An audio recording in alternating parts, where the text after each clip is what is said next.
Keluar bawa kayu api sendiri. Main tak depan dia. Maka terus dia tanya sahabat aku, dia kata, aku nak tanya aku nak kamu. Dulu aku heran, dia kata. Waktu ketika mana pertama kali aku datang, isteri kamu ni orang yang daripada awal sampai ke sudah kutuk kamu. Dan bila kamu balik dalam keadaan bawa kayu api dengan seekor singa. Terkejut aku, dia kata. Tapi kali ini berbeza. Kamu balik dalam keadaan kamu bawa kayu api sendiri. Patutnya dengan benda yang lebih hebat lagi. Sebab isteri kamu baik. Maka kata si sahabat ni, dia kata, wahai sahabatku, ketika mana aku berada dengan isteriku yang pertama dulu, aku tak mampu menanggung sabar. Pening kepala aku setiap hari. Nah, kadang-kadang tu jadi tension. Tapi aku sabar jugalah, kata dia. Sabar. Akhirnya tak mampu aku nak buat kerja untuk nak cari kayu api sendiri, nak angkat. Tak boleh. Kalau aku pergi cari kayu api, aku tak mampu angkat sebab terlalu pening. Maka Allah utuskan singa untuk tolong angkat kayu api. Itu dia. Tapi lah ni dia kata, alhamdulillah, isteri aku ni orang yang sangat baik, tidak memeningkan kepala aku. Nah, dia tak minta macam-macam. Dia redha hidup dengan aku, dengan keadaan aku macam ni, dia redha. Maka akhirnya tidak pening lagi, aku boleh angkat kayu sendiri. Tak perlu singa lagi. Nah, dah boleh angkat kayu sendiri dah. Kakak, takkan nak tunggu singa balik rumah? Singa balik rumah dah baru kita, aku ni jahat kan? Sampai singa dah balik rumah dah dengan si suami. Jangan tunggu benda gitu. Nah, kita kena setiap hari jadi orang yang terbaik untuk suami kita. Hadirin yang dirahmati Allah Ta'ala sekalian, ini sampai berapa? 1.50. Dan ni pergi apa? Silap jam. Jam Indonesia lagi. Jam Indonesia 12.30. Mampu saya. 1.30. Baik. Balik kepada cerita berkenaan dengan apa ni, yang hijrah tadi. Yang saya cerita panjang bab isteri apa semua tu, termasuk dengan hadis yang pendek yang saya sebutkan. Hadirin mati Allah Ta'ala sekalian, hijrah yang berlaku di antara golongan Yahudi dan juga Nabi Musa alaihissalam, hijrah yang gagal. Nah, Nabi Musa berjaya, cuma orang yang mengikut kepada Nabi Musa alaihissalam tidak semua berjaya. Kenapa? Karena mereka ni orang yang banyak komplain, orang yang banyak mempersoalkan para nabi dan sebagainya. Tidak mempercayai kredibiliti para nabi dan kedudukan para nabi itu tinggi di sisi Allah Ta'ala. Tak ada bagi mereka. Karena itu Allah Ta'ala jatuhkan mereka sampai sekarang. Walaupun puak Yahudi bangkit, tinggi kita nampak, nah, kedudukan mereka hebat dalam dunia ni, tempat-tempat yang besar-besar banyak mereka yang pimpin dan sebagainya. Itu tidak bermakna satu benda yang baik. Sebenarnya sunnatullah, orang yang selalu duduk tempat tinggi ni biasanya dia akan jatuh nanti. Biasanya begitu. Tidak. Dia bila duduk tinggi sangat, dia akan jatuh nanti. Sebab tu ada ulama, nah, yang dia bimbang kalau dia selalu dapat nikmat, tak pernah dapat bala. Sampai begitu. Bimbang dia kalau tak dapat bala. Nah, itu yang seorang suami balik ke rumah, minta ke isteri air.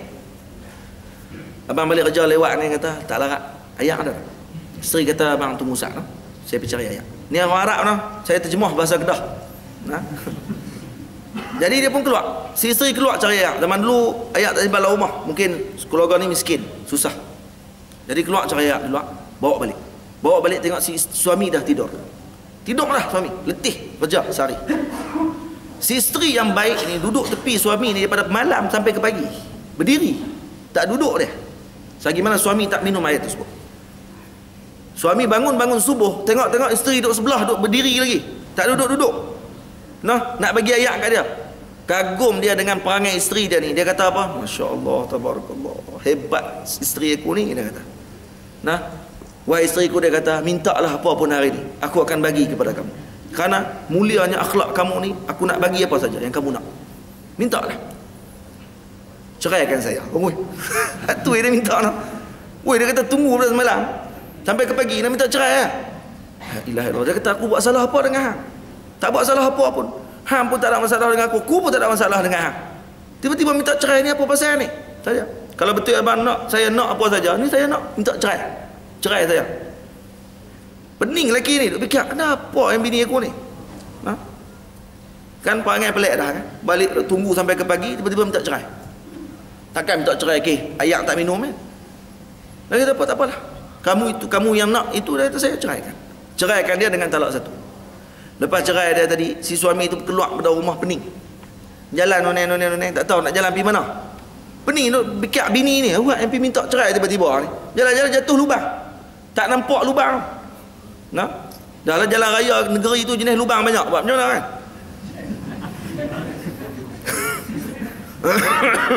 Tak kata negeri mana kan?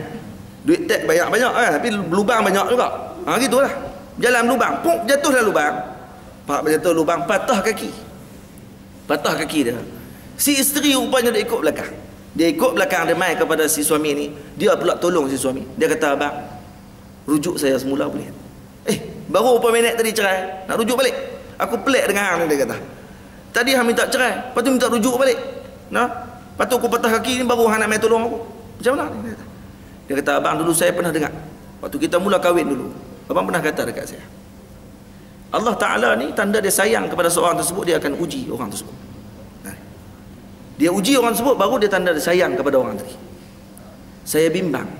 Saya tengok kehidupan abang dalam masa beberapa tahun ni, kata, tidak pernah diuji oleh Allah. Nampak senang aja, elok aja. Ya, pergi kerja, balik kerja, tak ada pun susah, tak ada sakit, tak ada apa pun, dia kata.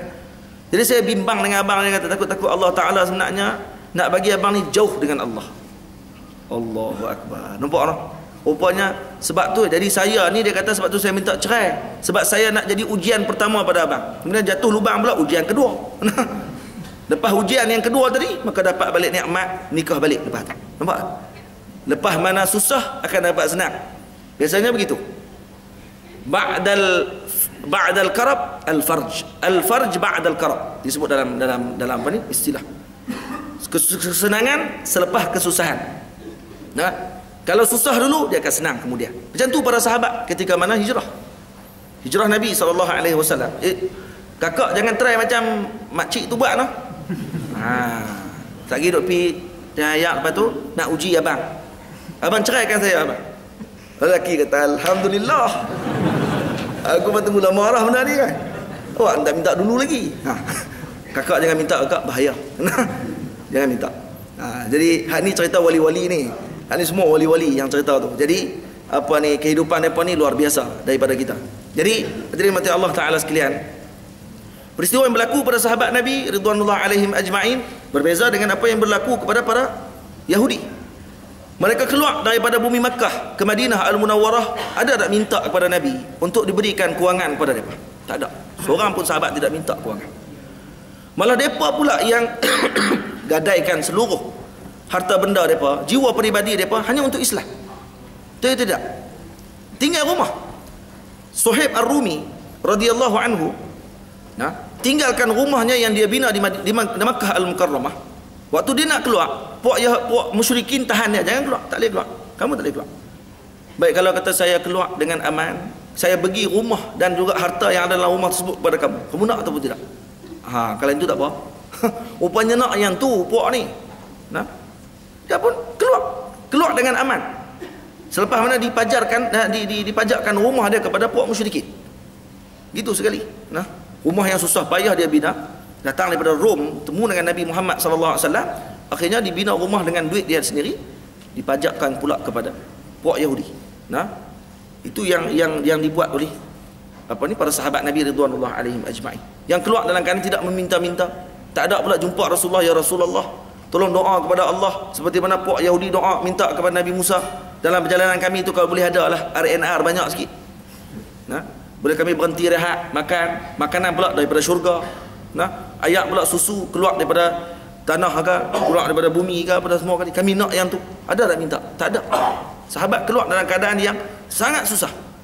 Akhirnya Allah Ta'ala gantikan dengan sebuah negara yang besar, yang mampu keluarkan daripada negara tersebut rijal-rijal ataupun golongan-golongan lelaki pemuda yang mana mampu untuk menggegarkan dunia seluruhnya. Ini yang berlaku, hadirin yang dirahmati Allah Ta'ala sekalian. Baik, apa rahsianya?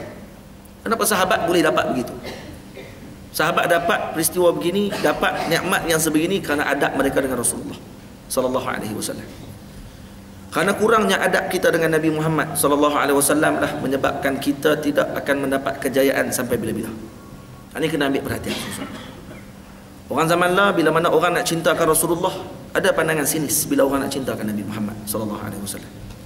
Patutnya kita yang sayangkan Islam, yang nakkan kalimah Allah Ta'ala ni tertegak di muka bumi, kita yang paling pertama sekali yang akan melaksanakan majlis untuk orang mencintai Nabi Muhammad sallallahu alaihi wasallam dengan apa jua kadar cara sekalipun, selagi mana tidak bertentangan dengan syarak.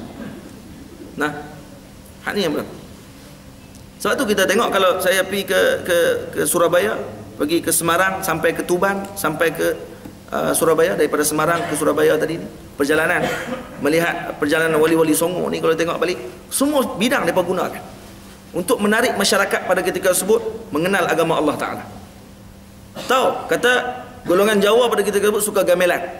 Sunan Bonang tidak mengharamkan gamelan, malah dia gunakan gamelan untuk mengajak orang kepada Islam. Diubah daripada lirik memuji-muji dewa-dewa mereka, akhirnya diubah kepada Islam, menggunakan muzik yang sama untuk tarik orang kepada agama Allah Ta'ala. Akhirnya berbondong orang masuk dalam agama Allah disebabkan teknik yang bijak yang digunakan oleh para wali ini. Nah, ada lagi cara macam-macam lagi. Kalau ada tempat masyarakat yang kena kekurangan kewangan duit, kurang sumber air, Sunan Derajat anak kepada Sunan Bonang, dia pergi ke kampung dia, tempat pertama dia buat apa dia? Dia tak dakwah lagi. Ni, korek telaga. Berapa banyak telaga di dekat dengan kawasan Lamongan itu? Banyak sungguh telaga. Kenapa? Karena telaga ni dikorek oleh Sunan Derajat untuk dibagi minum kepada orang-orang di tempat tersebut. Dia Sunan Kudus pergi ke Kudus, tempat yang paling kuat dengan agama Hindu pada ketika tersebut. Apa yang dia buat? Dia tak ajak masuk Islam. Malah binaan masjid dia pun pada mulanya dulu ni, tempat keluar kepala tu, dan ni tak ada lah. Tempat apa ni, salur air keluar tu pun buat dengan kepala lembu. Orang Hindu mai tengok, wish, Pak Amir semayang dia pun dengan kepala lembu. Woi, ni agung ni. Nah, mari dia apa? Tapi bila mai dekat dengan Sunan Kudus tak ajak ambil. Dia tak ajak ambil semayang, dia suruh basuh. Dia kata kalau lepas bersawah, lepas mana buat kerja, nak basuh tangan, dia ada aturan. Nah, aturan dia kena basuh tangan dulu. Basuh tangan, 3 kali. Kemudian dia letih-letih ni basuh muka. Basuh muka 3 kali. Dia ajak begitu nah. Tiap-tiap hari pok ni kerja dia buat tu nah. Tiap-tiap hari basuh muka, basuh tangan, sapu kepala, basuh kaki. Hak tu je dia ajak. Lepas lama dah baru dia terang. Itulah wuduk. Itulah wuduk. Buat dulu baru reti. Masa tu masih lagi kita Islam. Tapi bila tengok, Masya Allah, mudahnya cara masuk terus dalam agama Allah Ta'ala. Ni ringkas saya cerita, panjang lagi nak cerita tu. Jadi Allahumma salli ala Sayyidina Muhammad. Kita ni kadang-kadang kita kalut, dakwah kita kalut. Kita nak cepat orang semua ikut kita dalam masa yang sama, mesti ikut kita terus pada ketika tersebut. Yang ni yang saya cerita, selalu buat saya cerita ni. Hak kisah seorang lelaki yang tak semayang, tak pernah semayang. Kita nak berhadapan dengan orang tak pernah semayang macam mana? Kita kadang-kadang kita akan kata terus kat dia, apa tak semayang? Semayang ni wajib. Aqimis salah. Nabi sebut, Allah Ta'ala sebut dalam Quran, aqimis salah fa'al amr, al-amru lil wujub. Kena semayang, tak boleh tak semayang. Kata gitu tu. Kalau kata orang hak memang jenis tak mau semayang, malah. Dia kata 80 orang ustaz dah, semua bakat mai duk abang ni. Kalau aku malah juga, dia kata. Hak tu jawapan dia, sebab dia malah. Bukan dia nafikan kewajipan solat, cuma dia malah nak solat. Ada gitu. Tapi tiba-tiba tengok ada seorang ulama daripada Mesir, dia datang ke kampung tersebut. Orang kampung bakat beritahu, Syekh, dia ni memang jenis payah semayang, tolong nasihat sikit. Ramai dah tok-tok Syekh mari, semua bakat tak berjaya dengan dia ni. Minta Syekh pula lah tolong nasihat dia. Syekh ni pergi jumpa dengan lelaki ni. Dia kata, Tok Syekh, kalau nak tegur saya pasal semayang, minta maaf. Saya bukan tak mau semayang, saya bukan kata semayang tak wajib, tapi saya malah nak semayang. Kalau Tok Syekh nak main cerita saya pasal semayang ni wajib apa semua, tak apa kot, tak payah kot. Dia kata, saya banyak kali dah dengar ni, naik melugai dah. Petra tu punya payahnya cerita pasal semayang. Akhirnya Tok Guru kata apa? Dah, saya bukan main cerita pasal semayang, saya main nak berkenalan dengan kamu. Dia kata, oh, kamu ingat saya main ni nak cerita pasal benda tu? Oh, nak berkenalan. Akhirnya tak apalah, kawan tak pernah suruh semayang sepanjang Syekh tu berada di negara tersebut, dalam tempoh musafir tu. Elok Syekh tu nak balik, laki ni pun dah lama kawan dengan Syekh. Setiap kali makan, Syekh akan datang rumah dia, bawa makanan, pergi makan sekali dengan dia semua sekali. Akhirnya dia pun hantar Syekh pergi airport. Di airport, Syekh kata kat dia, kita dah kawan lama ni, saya nak pesan kamu satu benda, boleh tak kamu janji dengan saya? Satu je. Dia kata, apa Syekh? Habaklah, sebab kita dah kawan lama ni, saya pun segan kalau nak tolak apa yang Syekh minta. Kalau boleh saya nak kamu jangan tinggal solat subuh. Tu je. Solat subuh je jangan tinggal. Subuh je Syekh. Subuh saja. Bukan solat ada 5 waktu lah. Tak. Subuh. Dah sebab seorang semua pakat main habak suruh sembahyang 5 waktu. Dah. Dan saya nak suruh sembahyang subuh dulu Subuh jangan tinggal dia kata. Syarat dia yang tu. Baik, tak ada masalah. Boleh. Subuh hak paling payah. Hak tu dia boleh janji. Kau suruh maghrib tu dia tahan lagi no. Ni subuh. Dia kata tak ada masalah. Boleh. Sebab dia segan dengan Syekh tadi.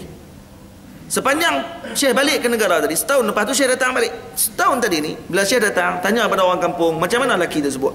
Dia main tak sembahyang subuh di masjid? Ya, dia kata. Setiap subuh ada di masjid. Habis main subuh, balik, lepas tu tak nampak dah sepanjang hari tu. Subuh janji sungguh. Ini orang betul janji sungguh macam main subuh. Syekh kata, alhamdulillah. Subuh pun tak parah. Tahun tu, ni tahun kedua. Tahun kedua, Syekh pergi makan dengan dia. Dekat Bendang, dia buat bendang. Orang Arab Mesir pun buat bendang juga. Dia, tapi bukan di Mesir, di tempat negara Arab juga, negara lain. Dia pun buat juga dia bendang padi apa semua. Gandum. Jadi dia buat kerja tu sampai Zuhur berhenti. Berhenti dia Zuhur. Dengar azan berhenti makan.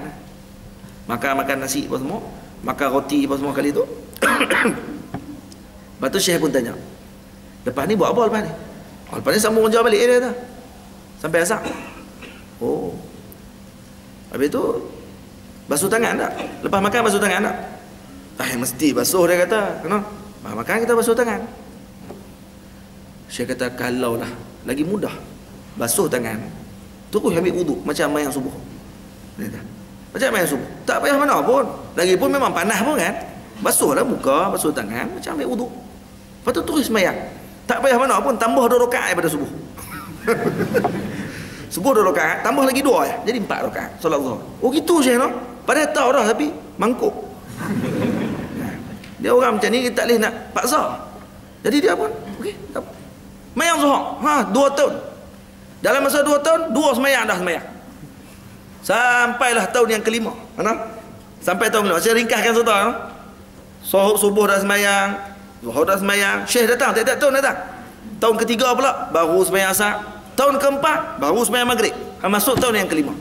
Tahun yang kelima, dia ni lelaki ni main maghrib, pergi ke masjid. Habis maghrib keluar terus. Isyak tak mau. Isyak malah. Syekh tak suruh. La illallah. Bila Syekh ni sampai di tempat sebut, tengah-tengah duk habis main maghrib tu, kumpul. Dia bangkitlah keluar. Syekh duk ada dia bangkit keluar. Syekh panggil dia. Mai tak? Dia pun mai duk. Baik. Syekh nak tanya, apa beza kamu dengan kami? Beza kamu dengan kami apa dia? Dia kata, beza aku dengan kamu semua sembahyang isyak, saya tak sembahyang isyak. Dia tahu beza. Saya tak sembahyang isyak, hak depa ni semua sembahyang isyak. Baik. Syekh kata, nak tak kamu lebih daripada kami? Dah tentu nak lebih. Sembahyang isyak. Dia kata, padahal kalau sembahyang isyak sama dah. Sama aja tapi lepas lebih tu. Nak lebih daripada kami tak? Nak.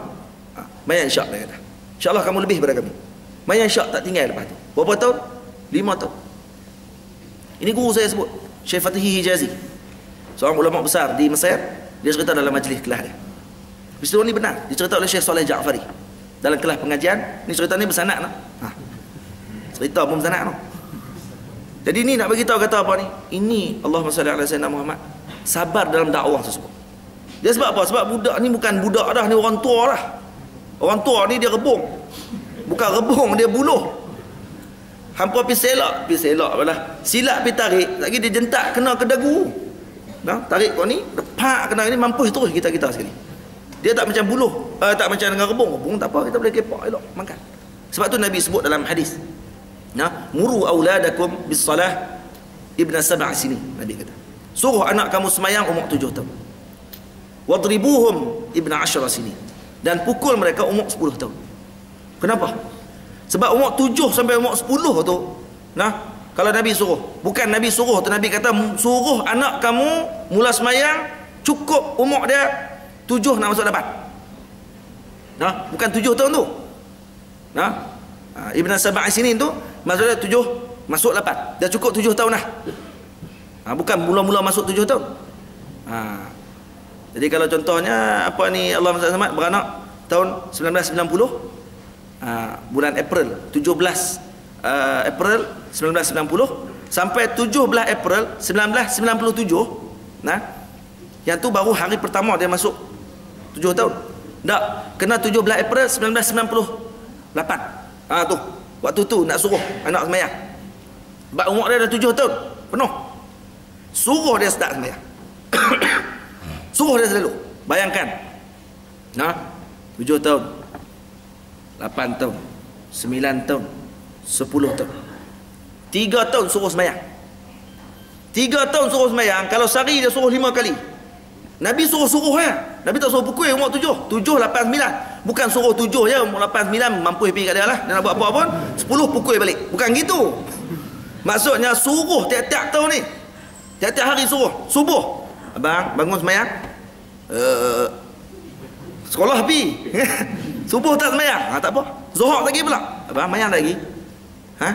Makan nasi sembahyang lagi. Perlu lari. Hari asak pula, abang nak keluar main lagi. Sembahyang dulu lari keluar main bola. Hari maghrib pula, duk tengok cerita Doraemon lagi. Tak sembahyang lagi. Lagi. Habis sampai dunia jam 10. Sampai dunia jam 10 dia duduk depan TV tu tengok. Main shot lagi tidur lagi masuk bilik. Perak tidur pula dah. Ni haram je dah kan. Tapi umur 7 tahun buat macam mana kan? Budak. Bayangkan sehari 5 kali mak dah suruh. Kalau seminggu tiap-tiap hari mak ular tu, abang mayang lagi. Mayang lagi, sampai masuk zuhur mayang lah. Tapi waktu tu dia pun tahu dah. Memang mak nak suruh sembahyang tu. Dia masuk hari seminggu nak suruh sembahyang tu tahu dah. Nah, bila masuk seminggu. Gitu. Seminggu 7 hari. Kali 5, 35. 35 hari dalam masa seminggu. Kalau kata dalam masa sebulan, berapa kali? Matematik pula kita hari ni. 30 kali 5, 150 kali. 150 kali. Kalau 3 tahun, cuba kali tengok. Dengan berapa tahun? Berapa ribu kali dah. Berapa puluh ribu kali mak dia suruh. Kalau budak ni tak sembahyang juga waktu umur 10, memang bengap nak mampuih lah budak tu. Betul atau tidak? Itu teknik Nabi guna. Nabi nak suruh ajak. Bukan sembahyang je kata para ulama. Termasuk puasa. Ni umur 20 baru nak suruh sembahyang. Awak tak sembahyang umur 20 dah. Marah. Dia buat tak tahu dah. Nak sport tak berani. Dia sport balik. Dulu umur 7 sport dia tak boleh nak balas. Kalau dia nak lari keluar cari duit mana? Umur 20 dia sport, dia lari keluar, dia boleh cari duit. Kerja Petronas. Nampak tak? Ni kata Allahumma salli ala sayyidina Muhammad, ni teknik Nabi guna. Patut kena guna cara tu. Kalau guna cara tu saya rasa dalam semua keluarga, insya-Allah anak dia akan sembahyang. Jangan pukul. Umur 7, 8, 9 jangan pukul. 8, 9, 10 tu. Jangan pukul lagi. 10 tahun cukup. Kalau tak sembahyang juga baru pukul. Pukul pun bukan sepak keluar tingkat 45 jatuh ke bawah. Bukan yang tu.